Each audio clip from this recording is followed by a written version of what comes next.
Les Chroniques de Jean Froissart. Premier épisode. La reine Isabelle d'Angleterre contre Hugues le Dépensier.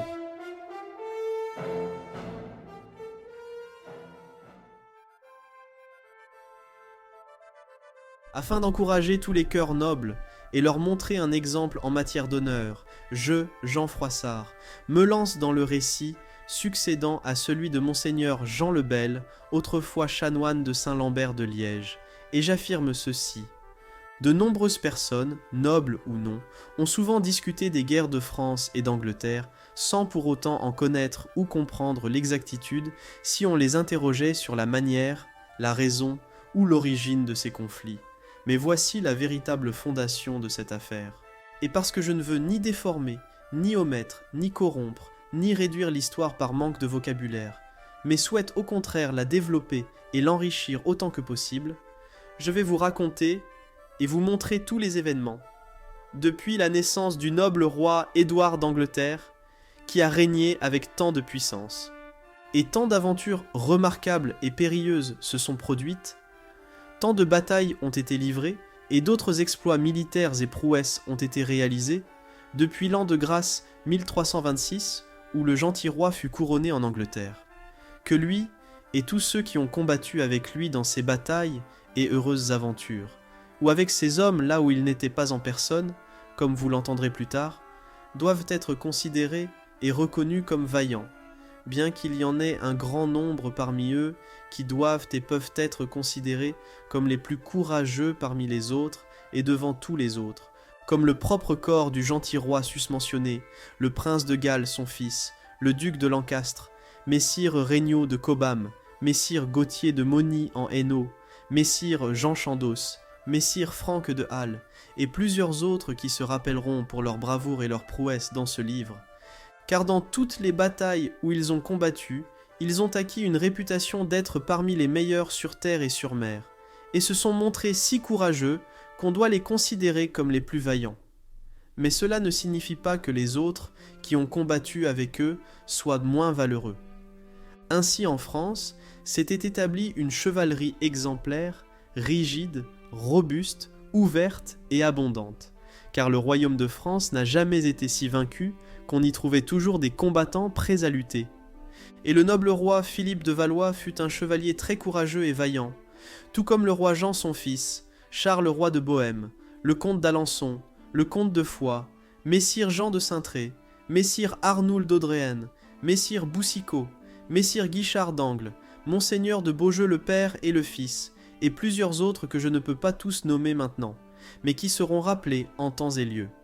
Car, pour dire et maintenir la vérité, on doit considérer comme assez courageux tous ceux qui ont été vus et sont restés jusqu'à la défaite, accomplissant leur devoir de manière satisfaisante. Tout d'abord, pour mieux introduire l'histoire honorable et plaisante du noble roi Édouard d'Angleterre, qui fut couronné à Londres en l'an de grâce 1326, le jour de Noël, alors que son père et sa mère étaient encore en vie, il faut savoir une chose. L'opinion commune des Anglais, souvent observée depuis le règne du gentil roi Arthur, est qu'entre deux rois valeureux d'Angleterre, il y a toujours eu un monarque moins doué de sens et de bravoure. C'est particulièrement évident avec le roi Édouard dont je parle maintenant. En effet, son grand-père, que l'on appelait le bon roi Édouard, fut très vaillant, sage et hardi, entreprenant et chanceux en matière de guerre. Il eut beaucoup à faire contre les Écossais, qu'il vainquit 3 ou 4 fois. Les Écossais ne purent jamais remporter de victoire durable contre lui. Lorsqu'il mourut, son fils issu de son premier mariage, qui fut le père du gentil roi Édouard, lui succéda sur le trône, mais ne lui ressemblait ni en intelligence ni en bravoure. Il gouverna et maintint son royaume de manière très brutale, sur les conseils d'autrui, ce qui lui causa par la suite de nombreux ennuis, comme vous pourrez l'entendre plus tard, si cela vous plaît.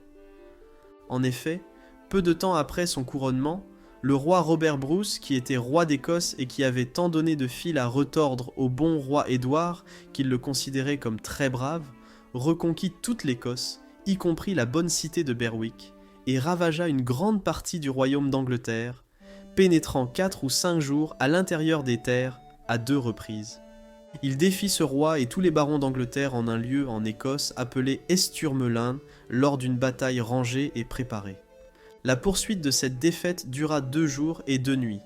Le roi d'Angleterre s'enfuit avec très peu de ses hommes jusqu'à Londres. Mais comme cela ne fait pas partie de notre sujet, je vais m'arrêter là. Ce roi qui fut le père du noble roi Édouard avait 2 demi-frères. L'un était appelé le comte Marescot, qui se distinguait par sa nature sauvage et son caractère changeant. L'autre, nommé Messire Ames, était comte de Kent. Ce dernier était un homme sage, doux et affable, très apprécié des gens de bien. Le roi était marié à la fille du beau roi Philippe de France, qui était l'une des plus belles dames du monde. De cette dame, il eut 2 fils et 2 filles. Le premier de ses fils était le noble et vaillant roi Édouard d'Angleterre dont l'histoire est racontée ici. Le second, nommé Jean d'Eltham, mourut assez jeune. La fille aînée, Isabelle, fut mariée au jeune roi David d'Écosse, fils du roi Robert Bruce. Elle lui fut offerte en mariage dans sa jeunesse, dans le cadre d'un accord entre les 2 royaumes d'Angleterre et d'Écosse pour instaurer la paix. La seconde fille fut mariée au comte Regnault de Guerle, qui fut plus tard appelé duc de Guerle. De cette dame, il eut 2 fils, Regnault et Édouard, qui régnèrent plus tard avec une grande puissance contre leurs ennemis. Le récit raconte que le noble roi Philippe de France eut 3 fils de sa belle épouse Isabelle, qui fut mariée en Angleterre au roi Édouard dont j'ai parlé précédemment. Ces 3 fils étaient d'une grande beauté. L'aîné s'appelait Louis, qui fut, du vivant de son père, roi de Navarre, et on le surnommait le roi Hutin. Le deuxième fils s'appelait Philippe le Long, et le troisième, Charles. Tous 3 devinrent rois de France après la mort de leur père, le roi Philippe, par droit de succession, l'un après l'autre, sans avoir de fils issus de leur union. Ainsi, après la mort du dernier roi Charles, les 12 pairs et les barons de France ne donnèrent pas le royaume à la sœur qui était reine d'Angleterre, parce qu'ils voulaient affirmer et maintenir, et le font encore, que le royaume de France est si noble qu'il ne doit pas passer à une femme, ni par conséquent au roi d'Angleterre, son fils aîné. Car, comme ils le prétendent, le fils de la femme ne peut avoir droit à la succession de sa mère, là où sa mère n'a pas de droit. Ainsi, pour ces raisons, les 12 pairs et les barons de France donnèrent d'un commun accord le royaume de France à Monsieur Philippe, autrefois fils de Monsieur Charles de Valois, frère autrefois de ce noble roi Philippe mentionné plus haut, et dépossédèrent la reine d'Angleterre et son fils, qui était l'héritier mâle et fils de la sœur du dernier roi Charles. Ainsi, le royaume en question s'est écarté de la ligne droite, du moins à l'avis de nombreuses personnes. De ce fait, de grandes guerres ont éclaté, causant une grande destruction des hommes et des terres, tant en France qu'ailleurs, comme vous pourrez l'entendre par la suite. Car c'est là le véritable fondement de cette histoire, qui vise à raconter les grandes entreprises et les hauts faits d'armes qui en ont découlé. En effet, depuis l'époque du bon roi Charlemagne, qui fut empereur d'Allemagne et roi de France, jamais autant d'aventures guerrières n'avaient touché le royaume de France qu'elles ne l'ont fait à cause de cet événement comme vous l'entendrez dans ce livre, pour autant que j'ai le temps et l'opportunité de l'écrire et que vous ayez celui de le lire. Je souhaite maintenant revenir au sujet principal et laisser de côté celui-ci jusqu'à ce que le moment et le lieu approprié se présentent pour en parler de nouveau.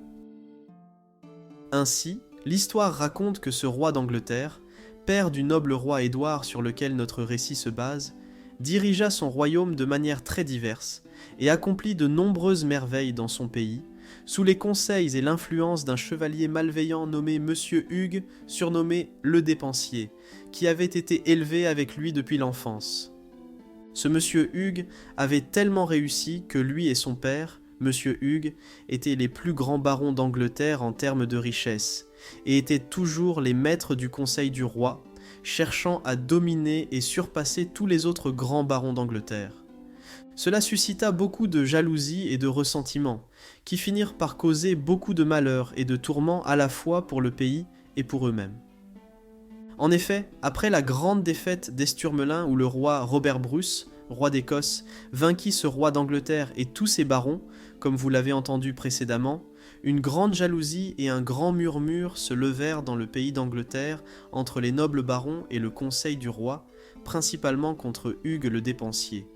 Ils l'accusaient d'être à l'origine de leur défaite par ses conseils et de favoriser le roi d'Écosse, au point d'avoir conduit le roi d'Angleterre à la négligence, permettant ainsi aux Écossais de reprendre la bonne cité de Berwick et de ravager leur pays pendant 4 ou 5 jours à 2 reprises, et finalement de les détruire et les vaincre tous. Face à cela, les barons mentionnés se réunirent à plusieurs reprises en parlement pour décider de ce qu'ils pourraient en faire. Parmi eux, le comte Thomas de Lancastre, qui était l'oncle du roi, était le plus important et le principal. Monsieur Hugues le Dépensier, prenant conscience de cette situation et des murmures à son encontre, craignit beaucoup que cela ne lui porte préjudice, et chercha immédiatement à y remédier par des moyens très perfides. Lui, qui était si proche du roi et si bien en cour, et dont la parole avait plus de poids que celle de tous les autres, se rendit auprès du roi et lui révéla que ses seigneurs avaient formé une alliance contre lui et qu'il le chasserait de son royaume s'il ne se montrait pas vigilant. Par ses incessantes exhortations et sa ruse malicieuse, il parvint à convaincre le roi de faire arrêter tous ses seigneurs lors d'un parlement où ils s'étaient réunis. Sans plus attendre et sans jugement, il fit décapiter jusqu'à 22 des plus grands barons, dont en premier le comte Thomas de Lancastre, homme très vertueux et saint, qui accomplit par la suite de nombreux miracles, à l'endroit où il fut décapité. Pour cet acte, le dit seigneur Hugues attira sur lui la haine de tout le pays, et en particulier celle de la reine d'Angleterre et du comte de Kent, qui était le frère du roi d'Angleterre. Le sieur Hugues ne cessa pas pour autant d'inciter le roi à mal agir. En effet, lorsqu'il s'aperçut que le roi était en mauvais termes avec la reine et le comte de Kent, il sema une telle discorde entre le roi et la reine par sa malveillance que le roi refusait de voir la reine ou de se rendre là où elle se trouvait. Cette discorde perdura un certain temps, puis on informa secrètement la reine et le comte de Kent, afin de les prévenir des dangers qui les menaçaient, qu'ils pourraient bien subir un malheur prochainement, s'ils ne se montraient un pas prudents, car le sieur Hugues cherchait à leur causer de grands ennuis. Alors, quand la reine et le comte de Kent mentionnés entendirent ces nouvelles, ils se trouvèrent inquiets, car ils percevaient le roi comme étant impulsif, de nature changeante et malveillante, et leur adversaire aussi puissant qu'ils le souhaitaient. La dame décida alors qu'elle partirait discrètement et quitterait le royaume d'Angleterre pour se rendre en France afin de voir le roi Charles, son frère, qui était toujours en vie. Elle lui raconterait ses malheurs et emmènerait son jeune fils Édouard pour voir le roi, son oncle. Ainsi, la dame se prépara sagement et prit le chemin pour se rendre en pèlerinage à saint Thomas de Canterbury. Elle arriva à Winchelsea, et là, la nuit, elle monta à bord d'un navire préparé pour elle, son fils, le comte Aymon de Kent et messire Roger de Mortimer. Ils mirent leurs provisions dans un autre navire, bénéficièrent d'un vent favorable et arrivèrent le lendemain, avant l'aube, au port de Boulogne. Quand la reine Isabelle arriva à Boulogne, comme vous l'avez entendu, accompagnée de son fils et du comte de Kent, son protecteur, le capitaine de la ville, l'abbé et les bourgeois vinrent à sa rencontre. Ils l'accueillirent très chaleureusement, l'emmenèrent en ville et l'hébergèrent dans l'abbaye, ainsi que toute sa suite. Elle y resta 2 jours. Le 3e jour, elle reprit la route et voyagea pendant plusieurs jours jusqu'à ce qu'elle arrive à Paris. Le roi Charles, son frère, qui avait été informé de son arrivée, envoya à sa rencontre les plus grands seigneurs de son royaume qui étaient alors à ses côtés. Monseigneur Robert d'Artois, Monseigneur de Coucy, Monseigneur de Sully et le Seigneur de Roye, parmi d'autres, qui l'emmenèrent honorablement dans la ville de Paris et auprès du roi de France.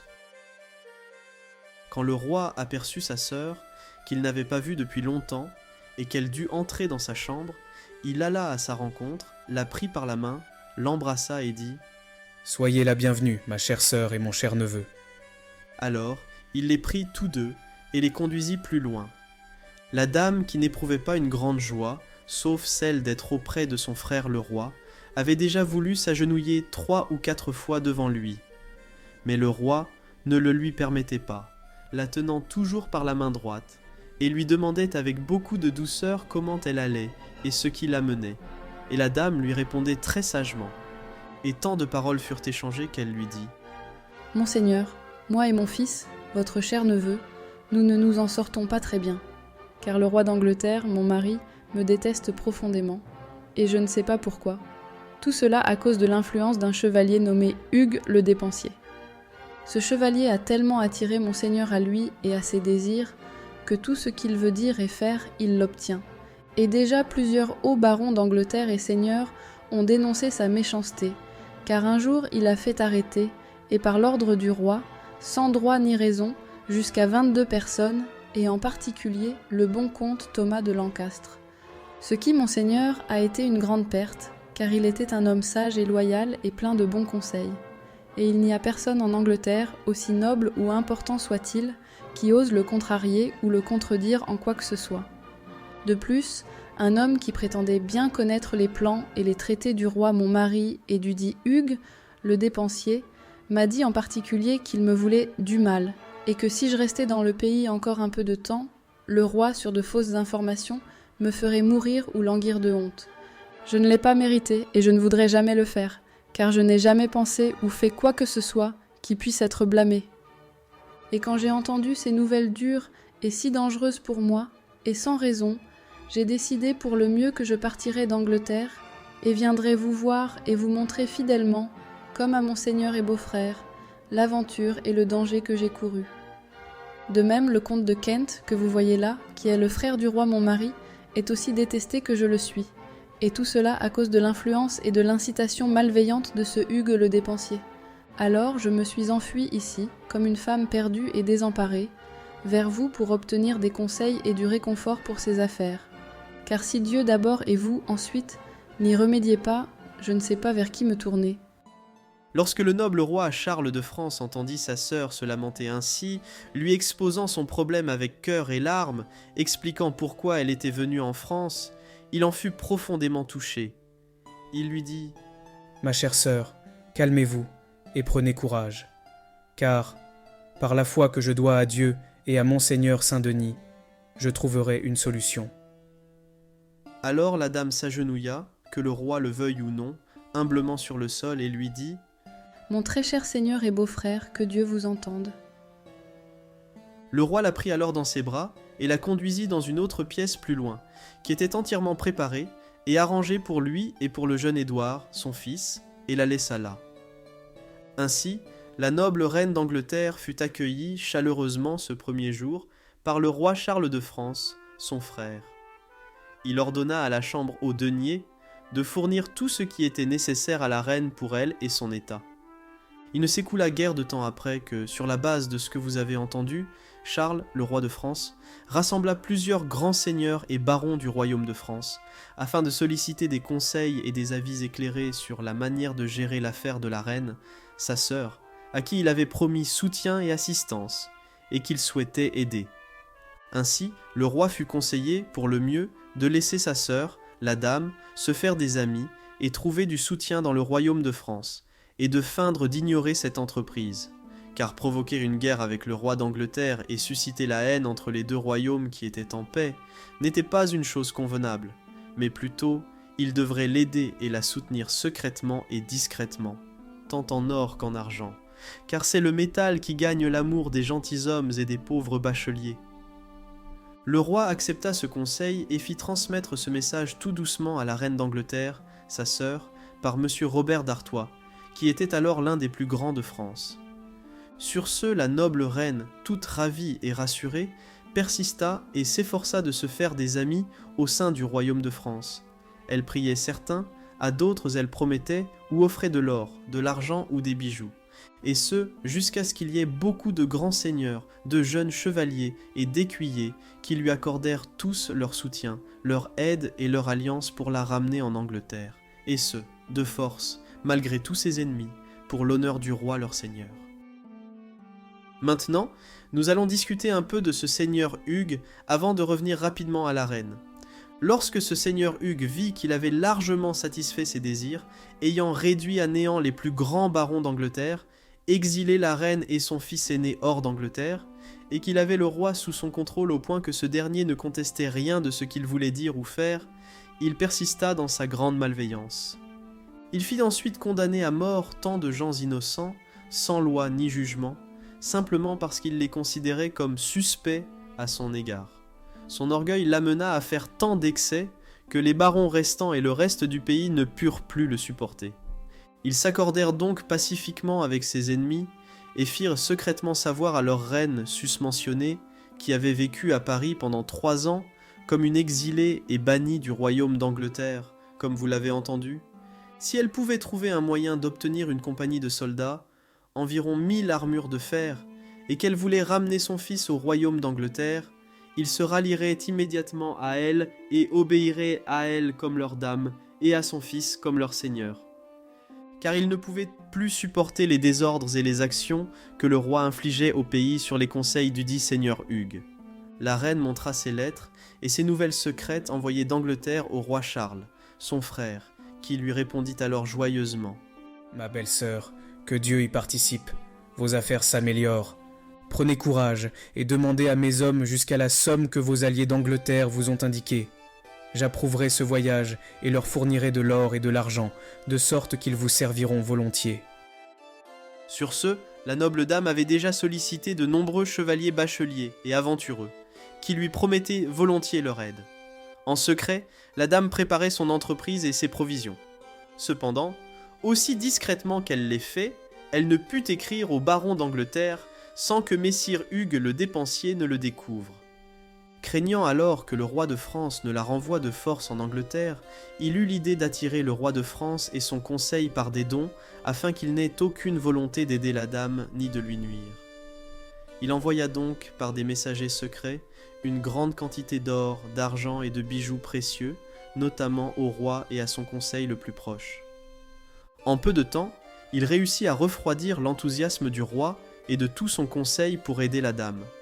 Le roi annula alors le voyage et interdit, sous peine de perdre le royaume, à quiconque de se joindre à la reine d'Angleterre pour l'aider à reprendre l'Angleterre par la force.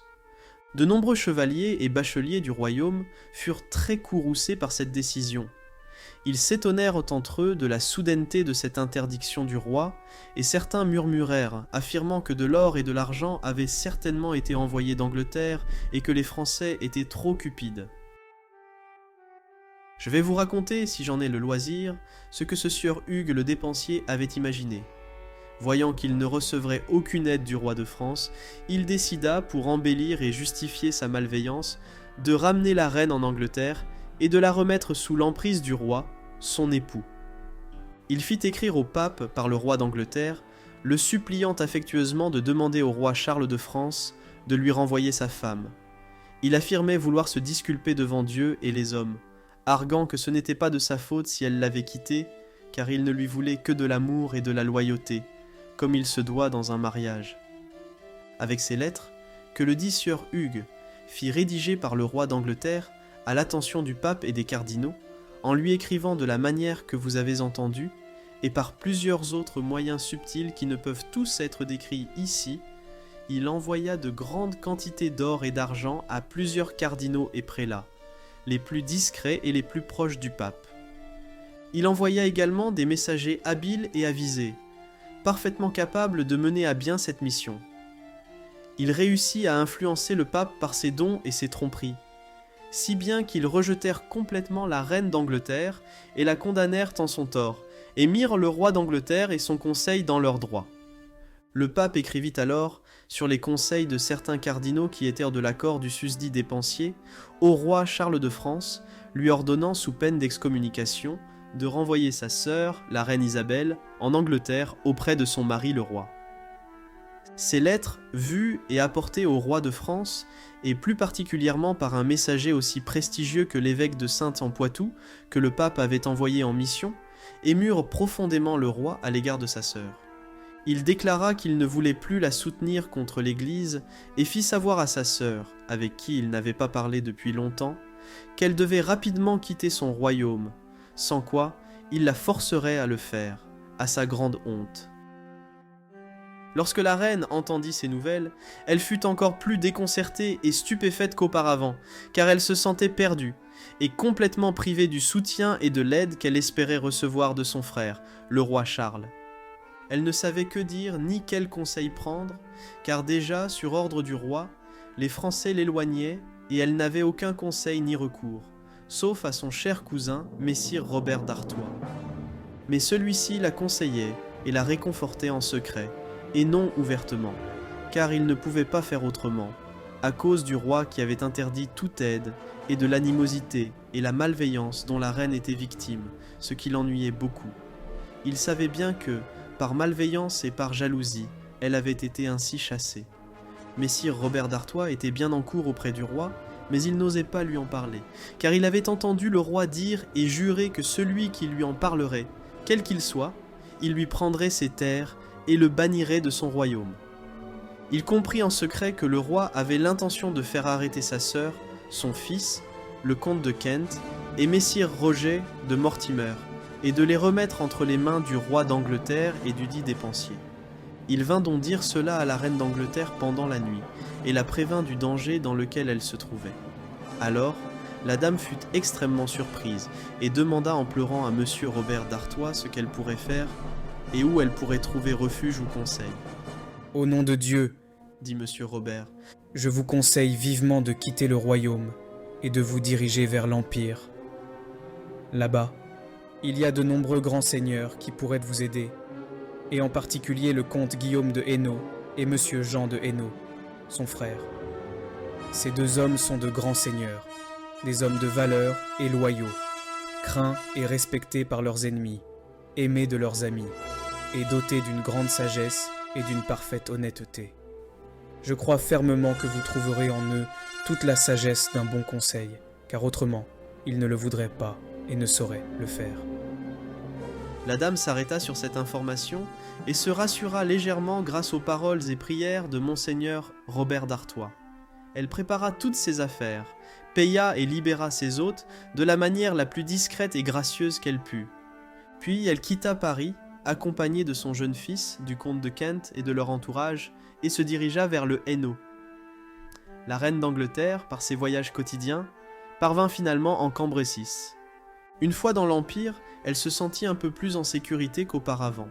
Elle traversa le Cambrésis, entra en Ostrevent et en Hainaut, et logea à Bunicourt dans la demeure d'un chevalier, nommé le sire d'Aubrecycourt.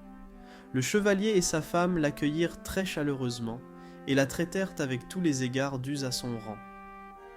La reine d'Angleterre et son fils développèrent par la suite une affection durable pour le chevalier, sa dame et leurs enfants, qu'ils favorisèrent de diverses manières. L'arrivée de la reine d'Angleterre, qui se dirigeait vers le Hainaut, était bien connue à la résidence du bon comte Guillaume de Hainaut, qui résidait alors à Valenciennes, et de messire Jean de Hainaut, son frère. Ce dernier apprit l'heure à laquelle elle arriva à la demeure de monseigneur d'Aubrecycourt. Lui, qui était très honorable, jeune et désireux d'acquérir honneur et estime, monta promptement à cheval et quitta discrètement Valenciennes. Il arriva ce soir-là à Bunicourt et fit à la reine d'Angleterre tous les honneurs et révérences qu'il put, car il savait bien le faire. La dame, qui était profondément triste et perdue, commença à lui raconter, en pleurant amèrement, ses douleurs et ses mésaventures, comment elle avait été chassée d'Angleterre, elle et son fils, et était venue en France portée par l'espoir et la confiance en son frère le roi, et comment elle pensait être pourvue de soldats français grâce à la bienveillance et au conseil de son frère, pour partir plus puissamment et ramener son fils dans son royaume, comme ses amis d'Angleterre le lui avaient conseillé, et comment son frère avait été si mal conseillé par la suite, comme vous l'avez entendu, et elle lui raconta comment et dans quelle détresse elle se trouvait là avec son fils, comme une femme qui ne savait ni à qui ni dans quel pays trouver réconfort ou soutien. Et lorsque le noble chevalier, monsieur Jean de Hainaut, entendit la reine se lamenter si tendrement, et qu'elle fondait en larmes, il en fut grandement ému. Il commença à pleurer, et dit ainsi à la dame. « Certes, madame, voici votre chevalier, qui ne vous abandonnerait pas même en face de la mort, si le monde entier vous trahissait. Je ferai tout mon possible pour vous guider, vous et votre fils, et pour vous ramener à votre statut en Angleterre, avec l'aide de vos amis qui sont outre-mer, comme vous le dites. Et moi, et tous ceux que je pourrai solliciter, nous y risquerons nos vies, et nous aurons suffisamment de soldats, si Dieu le veut, sans craindre le roi de France. » Et lorsque la dame entendit prononcer des paroles si nobles et si réconfortantes pour ses préoccupations, elle qui était assise, et messire Jean devant elle, se leva d'un bond et voulut s'agenouiller, tant était grande la joie qu'elle ressentait, par amour et par gratitude pour la générosité que lui offrait le vaillant chevalier. Mais le noble sire de Beaumont ne le permit jamais. Il se leva très rapidement, prit la noble dame dans ses bras et dit « Que Dieu ne permette jamais que la reine d'Angleterre fasse cela, ni n'ait l'intention de le faire.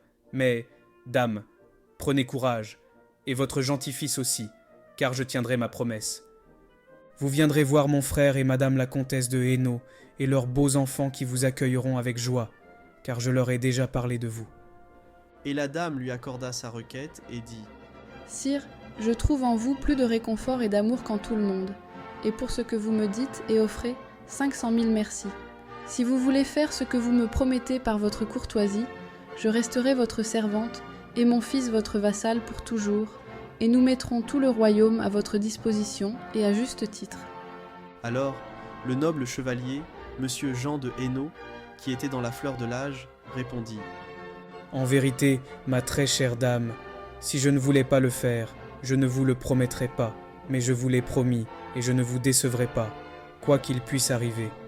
Je préférerais mourir. » Après cette assemblée, une fois l'accord conclu, messire Jean de Hainaut prit congé pour la soirée de la reine et de son fils, ainsi que des autres seigneurs d'Angleterre qui étaient de présent, puis il retourna à Denain. Il passa la nuit dans l'abbaye de cette ville, et le lendemain, après avoir assisté à la messe et pris une boisson, il monta à cheval et retourna vers la reine, qui l'accueillit avec une grande joie. Elle avait déjà déjeuné, et l'avait déjà attendu avec impatience. Elle était tout à fait prête à partir lorsque messire Jean de Hainaut arriva. Alors la reine d'Angleterre quitta le château de Buinicourt, prit congé du chevalier et de la dame, les remerciant pour l'hospitalité et la joie qu'on lui avait offerte. Elle leur promit qu'elle s'en souviendrait grandement et que son fils en ferait de même. Ainsi la reine se mit en route en compagnie du noble seigneur de Beaumont, qui la conduisit avec aisance et respect jusqu'à Valenciennes. De nombreux bourgeois de la ville, bien habillés et organisés, vinrent à sa rencontre pour l'accueillir avec honneur. Elle fut donc conduite par monsieur Jean de Hainaut vers le comte Guillaume de Hainaut, qui l'accueillit avec une grande joie. De même fit la comtesse. Ils la fêtèrent du mieux qu'ils purent, car ils savaient parfaitement comment le faire. Ainsi, le comte Guillaume avait 4 filles, Marguerite, Philippe, Jeanne et Isabelle. Parmi elles, le jeune Édouard, qui devint plus tard roi d'Angleterre, montrait une préférence particulière pour Philippe, lui accordant plus d'attention et d'affection que pour ses autres sœurs. De même, la jeune fille semblait le connaître davantage, et lui tenait plus souvent compagnie que ses autres sœurs. C'est ce que j'ai entendu raconter par la bonne dame qui fut reine d'Angleterre, et auprès de qui j'ai vécu et servi. Mais cela fut trop tard pour moi. Elle m'a fait tant de bien que je me sens obligé de prier éternellement pour elle. Ainsi, Madame d'Angleterre, la reine Isabelle de France, trouva du réconfort auprès de monseigneur Jean de Hainaut, quand tout le monde lui fit défaut. Elle séjourna à Valenciennes pendant 8 jours, aux côtés du bon comte et de Madame la comtesse Jeanne de Valois. Pendant ce temps, elle prépara son plan et ses affaires. Le susdit messire Jean de Hainaut rédigea des lettres très affectueuses à l'attention des chevaliers et des compagnons, en qui il avait le plus confiance en Hainaut, en Brabant et en Hasbin. Il les suppliait, avec toute l'insistance dont il était capable, de le rejoindre dans cette entreprise. Beaucoup vinrent de divers pays par amour pour lui, mais beaucoup d'autres refusèrent malgré ses supplications. Le dit messire Jean de Hainaut fut vivement critiqué par son propre frère et son propre conseil, car ils estimaient que l'entreprise était trop ambitieuse et périlleuse, compte tenu des dissensions et des grandes haines qui régnaient alors entre les hauts barons et les communes d'Angleterre. De plus, ils savaient que les Anglais étaient naturellement méfiants envers les étrangers, surtout lorsqu'ils étaient en position de supériorité, en particulier sur leur propre territoire. Chacun craignait et doutait que le dit messire Jean de Hainaut ou aucun de ses compagnons ne puisse jamais revenir. Cependant, malgré les reproches et les conseils contraires, le noble chevalier ne voulait en aucun cas renoncer. Il déclara « Je n'ai qu'une mort à subir, qui est entre les mains de notre Seigneur. J'ai promis à cette noble dame de l'accompagner jusqu'à son royaume. Je ne manquerai pas à ma promesse, quitte à y laisser ma vie. J'accepterai aussi volontiers la mort aux côtés de cette noble dame, qui a été chassée et repoussée hors de son pays, si je devais y mourir, qu'ailleurs. Car tous les chevaliers doivent aider, dans la mesure de leurs moyens, toutes les dames et jeunes filles chassées et désemparées, en particulier lorsqu'elles en font la demande. Ainsi était motivé et encouragé messire Jean de Hainaut, et il faisait sa convocation et sa requête aux Hainuyers d'être à Halle, aux Brabançons d'être à Bréda, et aux Asbénions d'être au mont Sainte-Gertrude. Les Hollandais, dont il en avait quelques-uns, devaient être à Dordrecht. Alors, la reine d'Angleterre prit congé du comte de Hainaut et de la comtesse, et les remercia vivement et chaleureusement pour l'honneur, la fête et l'accueil chaleureux et magnifique qu'ils lui avaient réservés. Elle les embrassa avant de partir, ainsi que leurs beaux enfants. Ainsi, la dame et son fils prirent congé, tout le long de leur route, accompagnés de monsieur Jean de Hainaut. Ce dernier avait obtenu avec beaucoup de tristesse et de regret l'autorisation de son frère, bien qu'il ait été l'un des premiers à approuver et à consentir à ce voyage. Mais finalement, son frère lui donna son accord de bonne grâce. Monsieur Jean lui dit alors avec un langage très élégant : « Monseigneur, je suis jeune et encore en pleine évolution. Je crois que Dieu m'a confié cette entreprise pour mon avancement. Et si Dieu m'aide, j'ai vraiment le courage de croire que nous en sortirons victorieux.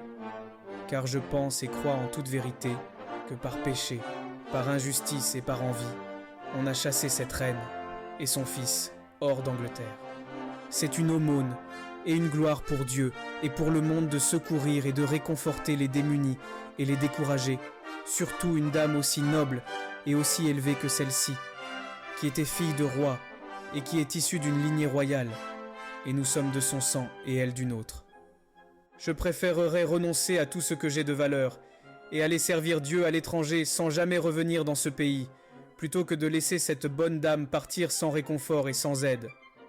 Alors, laissez-moi partir et donnez-moi votre consentement de bonne grâce.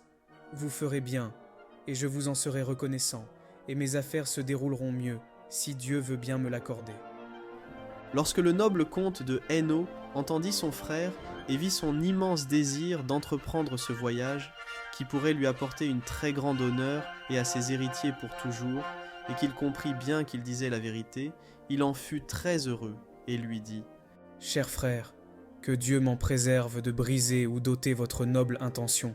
Je vous donne ma permission, au nom de Dieu. » Alors il l'embrassa et lui serra la main, en signe d'un immense amour. Ainsi, messire Jean de Hainaut prit congé, et ce jour-là, il alla se reposer à Mont-Saint-Hainaut, tout comme la reine d'Angleterre. Pourquoi m'étendrai-je sur le sujet ? Ils avancèrent tellement chaque jour qu'ils arrivèrent à Dordrecht en Hollande, où des ordres spécifiques avaient été donnés. Là, ils se procurèrent des navires, grands et petits, comme ils purent les trouver, et y chargèrent leurs chevaux, leurs armures et leurs provisions. Ensuite, ils se confièrent à la protection de notre Seigneur et prirent la mer. Parmi les chevaliers hainuyers qui accompagnaient monseigneur Jean de Hainaut, il y avait messire Henri d'Antoing, messire Michel de Ligne, le seigneur de Gomény, messire Perceval de Semery, messire Robert Bayeul, messire Sens de Boussois, le seigneur de Vertingue, le seigneur de Potel, le seigneur de Villiers, le seigneur de Hénin, le seigneur de Sars, le seigneur de Bouzy, le seigneur d'Aubrecycourt, le seigneur d'Esturmel, messire Ulfard de Guistel, et plusieurs autres chevaliers et écuyers, tous animés d'un grand désir de servir leur maître. Lorsqu'ils quittèrent le port de Dordrecht, leur flotte était impressionnante de par sa taille et bien organisée. Le temps était beau, serein, légèrement humide et tempéré. Ils jetèrent l'ancre lors de la première marée devant les digues de Hollande, à la limite de la terre. Le lendemain, ils levèrent l'ancre, hissèrent leurs voiles et se mirent en route, longeant la Zélande. Ils avaient l'intention d'accoster à un port qu'ils avaient repéré, mais ils ne purent y parvenir, car une violente tempête les prit en mer et les dévia tellement de leur route qu'ils ne savaient plus où ils se trouvaient pendant 2 jours. Dieu leur fit une grande faveur et leur envoya une belle aventure. Car s'ils s'étaient dirigés vers le port qu'ils avaient choisi, ou un autre à proximité, ils auraient été perdus et seraient tombés entre les mains de leurs ennemis, qui connaissaient leur arrivée et les attendaient pour les tuer, ainsi que le jeune Édouard et la reine. Mais Dieu ne voulait pas le permettre et les fit dévier de leur route, comme par un véritable miracle, comme vous l'avez entendu. Il arriva donc qu'au bout de 2 jours, ce tourment prit fin et les marins aperçurent la terre d'Angleterre. Ils se dirigèrent vers elle avec une grande joie et accostèrent sur une plage de sable, sans port ni abri. Ils restèrent sur cette plage pendant 3 jours, avec peu de provisions, déchargeant leurs chevaux et leurs équipements. Ils ne savaient pas où exactement en Angleterre ils avaient débarqué, s'ils étaient en territoire ami ou ennemi. Au 4e jour, ils prirent la route, se remettant au bon vouloir de Dieu et de Saint Georges, comme ceux qui avaient subi toutes sortes de misères, de faim et de froid pendant la nuit, avec les grandes peurs qu'ils avaient eues et qu'ils ressentaient encore. Ils chevauchèrent à travers monts et vallées, dans toutes les directions, jusqu'à ce qu'ils trouvent quelques hameaux, puis plus tard, une grande abbaye de moines en habits noirs appelée Saint-Aymon. Ils y trouvèrent refuge et se reposèrent pendant 3 jours. Alors, des nouvelles se répandirent à travers le pays, jusqu'à atteindre ceux chez qui la dame mentionnée précédemment avait trouvé refuge. Ils se préparèrent aussi vite qu'ils le purent pour rejoindre son fils, qu'ils souhaitaient prendre pour seigneur. Le premier à le rencontrer et à apporter un grand réconfort à ceux qui étaient venus avec lui fut le comte Henri de Lancastre, surnommé Hautor-Cole, frère du comte Thomas de Lancastre, qui avait été décapité, comme vous l'avez entendu précédemment, et père du duc de Lancastre, qui fut un chevalier si noble et si estimé, comme vous l'apprendrez dans cette histoire, avant d'en arriver à la conclusion.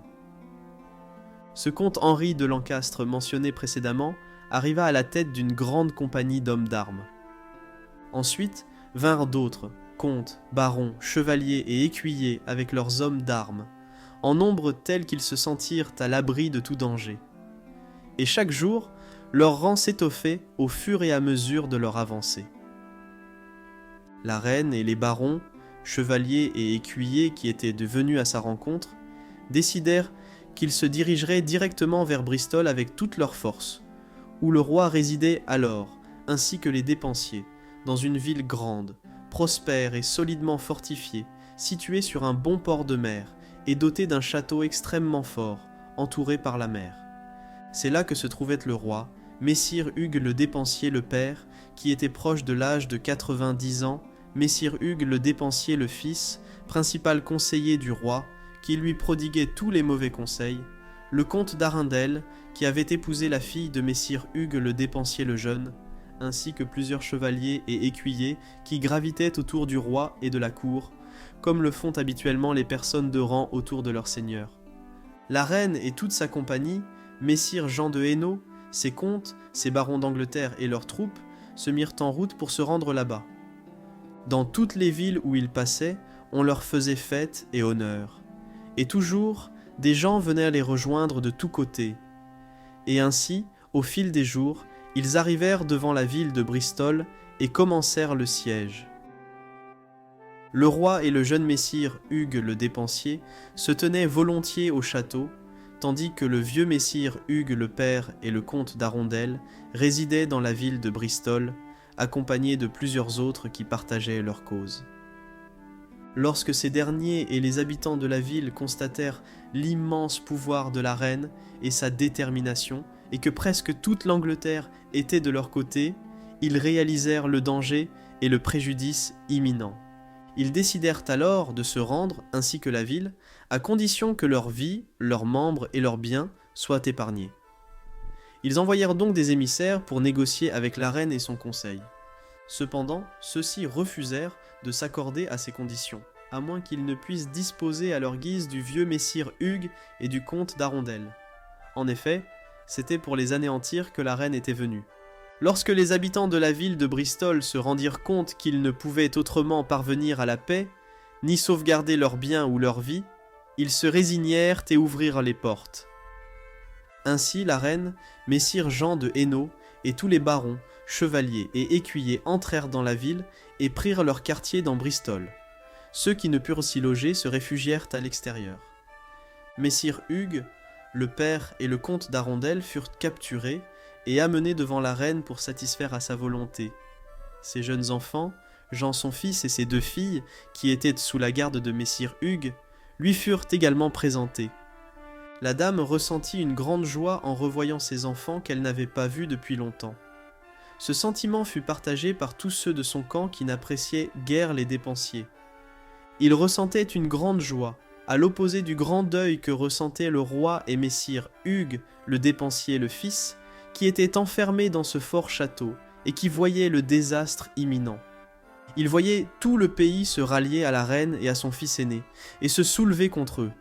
Ils ressentaient donc de la peine et de la peur, et avaient beaucoup à réfléchir, cela ne fait aucun doute. Lorsque la reine et tous les barons et autres furent confortablement logés, ils assiégèrent le château aussi près qu'ils le purent. Puis la reine fit comparaître messire Hugues, le dépensier le vieux, et le comte d'Arondel devant son fils aîné et devant tous les barons présents.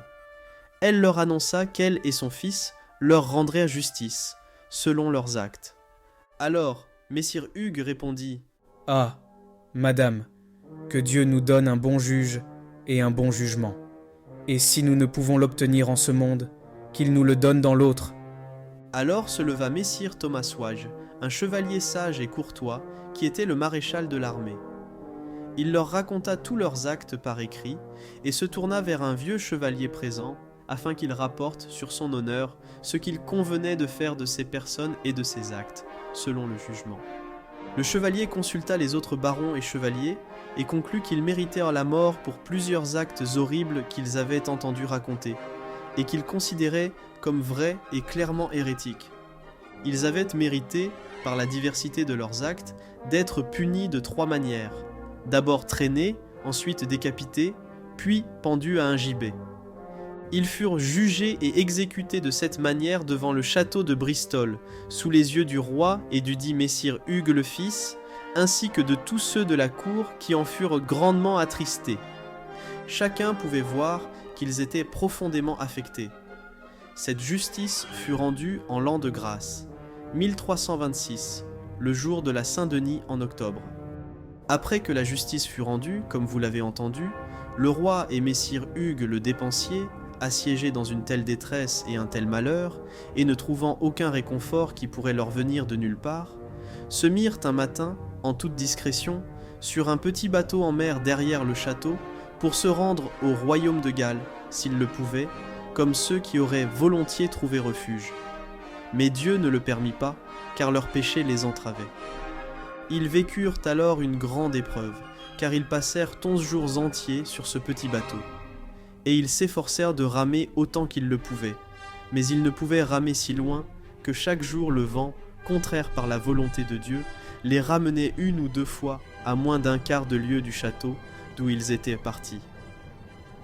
Finalement, il arriva que messire Henri de Beaumont, fils du vicomte de Beaumont en Angleterre, monta sur une barge, et avec lui quelques compagnons, et ils se mirent à ramer vers eux. Et ils ramèrent tant et si bien que les marins du roi ne purent fuir assez vite pour finalement ne pas être rattrapés et capturés avec leur bateau, et ramenés à la ville de Bristol, et livrés à la reine et à son fils comme prisonniers, ce qui leur procura une grande joie.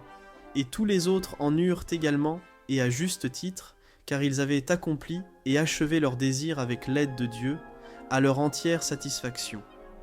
Ainsi, la reine en question reconquit le royaume d'Angleterre pour son fils aîné, sous l'égide et la conduite de monsieur Jean de Hainaut et de sa compagnie. Pour cette raison, lui et ses compagnons qui l'accompagnèrent durant ce voyage furent considérés comme vaillants, en raison de l'audacieuse mission qu'ils avaient accomplie. Car ils n'étaient tous comptés lorsqu'ils prirent la mer à Dordrecht, comme vous l'avez entendu, que 300 armures de fer, qui entreprirent une telle entreprise audacieuse, par amour pour la reine, comme de monter à bord d'un navire et traverser la mer avec si peu de gens, pour conquérir un tel royaume comme l'Angleterre, en dépit du roi en place et de tous ses partisans. Ainsi, comme vous l'avez entendu, cette noble et audacieuse entreprise fut accomplie. Madame la reine Isabelle reconquit l'ensemble de son royaume, grâce au soutien et à la direction de ce noble chevalier, monseigneur Jean de Hainaut, et de ses compagnons. Elle anéantit ses ennemis. Le roi lui-même fut capturé, dans des circonstances telles que vous pouvez l'imaginer. Cette situation suscita une grande joie dans tout le pays, à l'exception de quelques-uns qui étaient en faveur du dit messire Hugues le Dépensier. Lorsque le roi et le susnommé messire Hugues le Dépensier furent conduits à Bristol par le précédemment cité messire Henri de Beaumont, le roi fut envoyé, sur le conseil de tous les barons et chevaliers, au château de Berclair, situé sur la large rivière de Saverne. Il fut confié au seigneur de Berclair avec la recommandation de le garder attentivement. Celui-ci promit de le faire. Il fut décidé qu'il serait traité et surveillé avec respect et honnêteté, et des personnes de rang l'entourèrent qui savaient parfaitement ce qu'elles devaient le faire, mais elles ne devaient en aucun cas le laisser quitter les lieux. Ainsi fut-il ordonné et commandé, et le dit messire Hugues fut immédiatement remis à messire Thomas Wage, maréchal de l'armée. Par la suite, la reine et toute son armée partirent pour se diriger directement vers Londres, capitale de l'Angleterre, et entreprirent le voyage. Le dit messire Thomas fit solidement attacher messire Hugues le Dépensier sur le plus petit, maigre et chétif cheval qu'il put trouver, et lui fit enfiler un manteau, puis le fit revêtir par-dessus son habit le dit manteau orné des armoiries qu'il avait coutume de porter.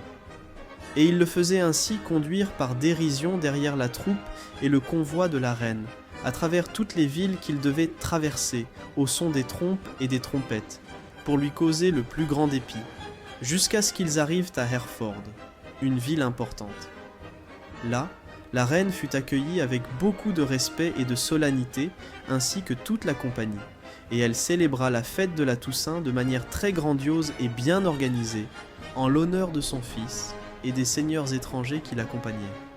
Lorsque la fête fut terminée, le dit seigneur Hugues, qui n'était guère apprécié en ces lieux, fut amené devant la reine et tous les barons et chevaliers qui s'étaient rassemblés là. On lui rappela tous ses actes, consignés par écrit, auxquels il ne répliqua point. Ainsi, il fut jugé en ces lieux par l'unanimité des barons et chevaliers à être châtié, de la manière que vous entendrez.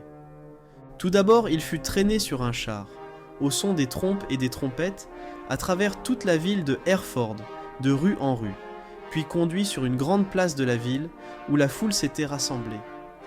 Là, il fut attaché sur une haute estrade, de sorte que tous, petits et grands, pouvèrent le voir, et on avait préparé sur cette place un grand feu. Une fois ainsi lié, on lui coupa d'abord car il était accusé d'hérésie et de sodomie, accusation portée également contre le roi, ce qui avait conduit ce dernier à chasser la reine sur son conseil. Après que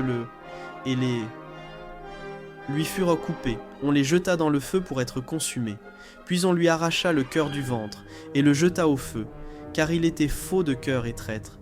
Et par son conseil perfide et incitatif, le roi avait déshonoré son royaume et causé des ennuis, et avait fait décapiter les plus grands barons d'Angleterre, sur lesquels reposait la défense et le soutien du royaume. Et ensuite, il avait incité le roi à ne plus vouloir voir la reine, son épouse, ni son fils aîné, qui devait être leur seigneur, mais les avait chassés, par crainte pour leur vie, hors du royaume d'Angleterre. Enfin, lorsque le dit seigneur Hugues fut ainsi préparé comme décrit, on lui trancha la tête, qui fut envoyée à la cité de Londres, puis son corps fut découpé en 4 morceaux, qui furent aussitôt envoyés dans les 4 meilleures cités d'Angleterre après Londres. Voilà qui conclut le premier épisode des Chroniques de Jean Froissart. Le texte que vous venez d'écouter a été traduit et interprété à l'aide de plusieurs intelligences artificielles. Consultez la description afin d'en savoir davantage. Je tiens à remercier Noélie et Malek pour avoir prêté leur voix au dialogue. Si cet épisode vous a plu, et que vous désirez connaître la suite des aventures du bon roi Édouard, partagez libéralement ce podcast et répandez la nouvelle autour de vous. Cela m'encouragera à poursuivre. Il ne me reste plus qu'à vous souhaiter une bonne Saint-Pancrace et à vous donner rendez-vous pour l'épisode suivant, lors la Saint-Yves.